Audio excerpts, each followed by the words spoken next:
собрании английской королевской семьи, которая хранится в Виндзорском замке, есть картина, написанная Питером Брейгелем-старшим. Брейгелем Мужицким. Заснеженная фламандская деревня.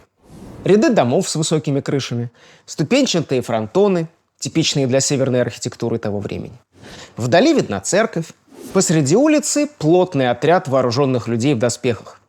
Их товарищи рыщут по улице и врываются в дома. Солдатня отнимает у женщин домашнюю птицу, уводит или убивает скотину, утаскивает мешки с добром или домашней утварью. Одна из женщин причитает над разбросанными по снегу хлебами, окороками и мисками.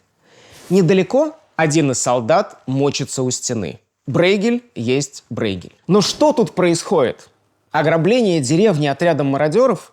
Какой-то эпизод из истории войн между нидерландскими сеньорами? Нет, нет и нет. Деревня, которую изобразил Брейгель, это Вифлеем, на иврите Бейт-Лехем, дом хлеба. Закованные в доспехи всадники и пехотинцы – это воины Ирода, который в 37 году до нашей эры при поддержке Рима стал царем Иудеи. Ключ к сюжету картины в одной из сцен, где женщина в ужасе прижимает к себе ребенка.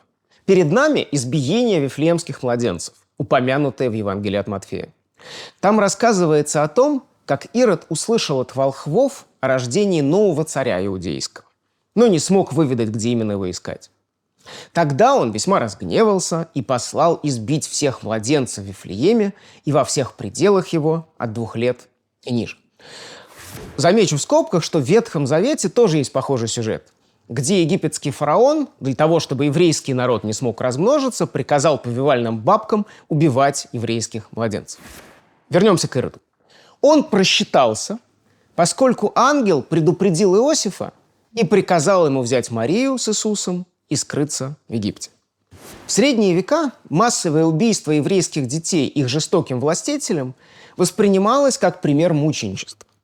Самих невинно убиенных почитали как святых, а сцену их гибели бесчетное число раз изображали и в книжной миниатюре, и на церковных росписях, и на алтарных досках. Брейгель взялся за тот же сюжет, но в сравнительно новом светском формате картины. Он, конечно, изобразил воинов царя Ирода, которые отнимают у матерей, а потом убивают несчастных младенцев. Однако в какой-то момент его работа подверглась правке. Поверх детей написали домашнюю птицу, скот или утварь. Так сцена расправы превратилась в грабеж деревни. Как это произошло? Чтобы в этом разобраться, нужно отмотать историю на несколько шагов назад и поговорить не только о живописи, но и о бурной истории Нидерландов в середине 16 столетия. В 1560-х годах Питер Брейгель, который тогда жил в Брюсселе, написал несколько библейских сцен, и все в декорациях родных Нидерландов. В этом не было ничего принципиально нового. Поколения северных мастеров и до него представляли Иерусалим в облике европейского города с черепичными крышами, крепостными стенами и готическими шпилями колоколен. Воинов Ирода они одевали в доспехи, какие носили в их времена, или похожие на современные, но с какими-то восточными или экзотическими добавками. Те говорили: дело происходит не здесь и не сейчас, а в Святой Земле в евангельскую эпоху. Новаторство Брейгеля состояло в том, что он изобразил не просто родной фламандский, а фламандский зимний пейзаж. Мы видим его и тут, и на картине «Перепись в Вифлееме», написанной в те же годы. Все белым-бело от снега. На реке лежит лед. Известно, что зима 1564-65 годов была необычно холодной. Эти картины – свидетельства, которые важны не только для истории живописи, но и для истории климата, а точнее малого ледникового периода, начавшегося в XIV веке. Но дело не только в снегах и льдах. В те годы, когда Брейгель писал свои библейские сцены, в Нидерландах назревал религиозный кризис, а заодно политический бунт. Нижние земли тогда принадлежали испанскому королю Филиппу II Габсбургу. Часть местной знати была недовольна тем, что далекий суверен ущемляет их давние привилегии и усиливает налоговый гнет. Еще важнее был вопрос веры. К середине 16 столетия в этой части Европы немалую силу набрал кальвинизм, одна из ветвей реформации. Филипп II, фанатичный католик, начал жесткие репрессии против любого религиозного инакомыслия. В 1566 году группа дворян передала Маргарите Пармской, которая управляла Нидерландами от имени испанского монарха, петицию с просьбой смягчить законы против ереси. Парадоксальным образом, за оппозиционной знатью закрепилась презрительная кличка «гёзы» – нищие, голодьба. Их петиция Филиппом была отвергнута. И многие из дворян-протестантов взялись за оружие. Через некоторое время во многих городах, в том числе в таких важных центрах, как Антверпен и Гент, вспыхнули иконоборческие бунты. Кальвинисты врывались в церкви и монастыри, выкидывали оттуда католических идолов, то есть разбивали и сжигали статуи святых, алтарные образы и другие изображения. Насилие по отношению к истуканам нередко сопровождалось убийствами духовенства. В ответ на мятеж Филипп II в 1567 году отправил в Нидерланды испанский экспедиционный корпус под командованием Фернандо Альвареса де Толедо, герцога Альба. Тот получил широчайшие полномочия по преследованию крамолы и усмирению непокорных провинций. Герцог стал фактическим правителем испанских Нидерландов и учредил Совет по делам беспорядков, который начал массово выносить смертные приговоры и за это получил прозвание «Кровавый совет». Теперь пришло время вернуться к Брейгелю.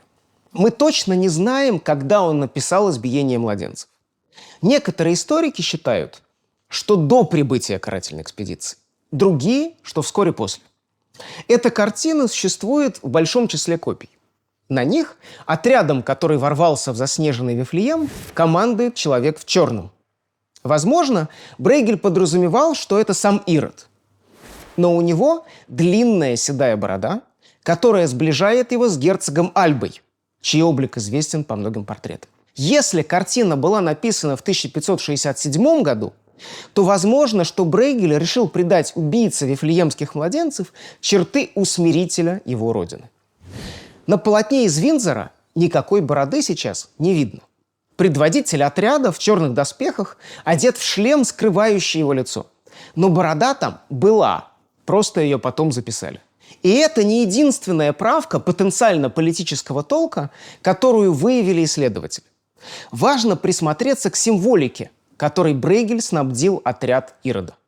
Но прежде чем это сделать, я предлагаю снова вернуться к другой картине – переписи в Вифлееме.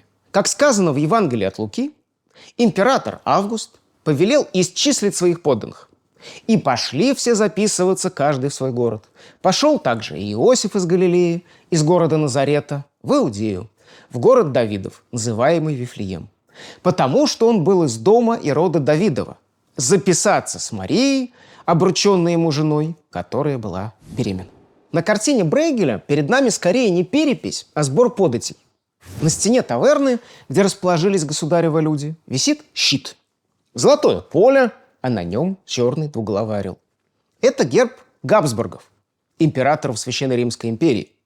Филипп II тоже Габсбург. За столетия до Брейгеля эту символику уже регулярно переносили в далекое прошлое. Во времена Римской империи, которая исходно была языческой, а потом сделалась христианской. Двуглавый орел Габсбургов появлялся и в тех изображениях, которые превозносили Рим, его армии и властителей, и в тех, где римляне выступали как гонители Христа и первых христиан. Такая связь двух империй, Священной Римской и Римской, была в порядке вещей. Однако в те годы Филипп II отправил в Нидерланды карательную экспедицию. В новых условиях перенос его символики на Ирода, убийцу невинных младенцев и врага Спасителя, было трудно не воспринять как критику Габсбургов, новых мучителей. На избиении младенцев Брейгель изобразил Герольда-всадника, которого обступает толпа. Он одет в табард, то есть накидку с короткими рукавами, украшенный симметричным узором. Но изначально там тоже был изображен двуглавый орел Габсбургов. Сейчас его нет. Но главное – то, что исчезло смертоубийство. Младенцы, которых в центре картины протыкала копьями группа воинов, превратились в домашнюю птицу. Солдат на первом плане, отнимавший у матери ребенка, теперь уводит осла. Еще один, который тащил крошечное тело, сейчас тянет за шею гуся. Третий вместо младенца пытается вырвать у матери горшок. Я уже много раз говорил, что картину переписали, скорректировали, цензурировали. Но кто это сделал? Увы, мы точно не знаем. Вероятно, это произошло в конце XVI – начале XVII веков, в то время, когда избиение младенцев находилось у еще одного Габсбурга – императора Рудольфа II. Он собрал в Праге обширную коллекцию, в которую входили и картины, и книги, и разные экзотические редкости.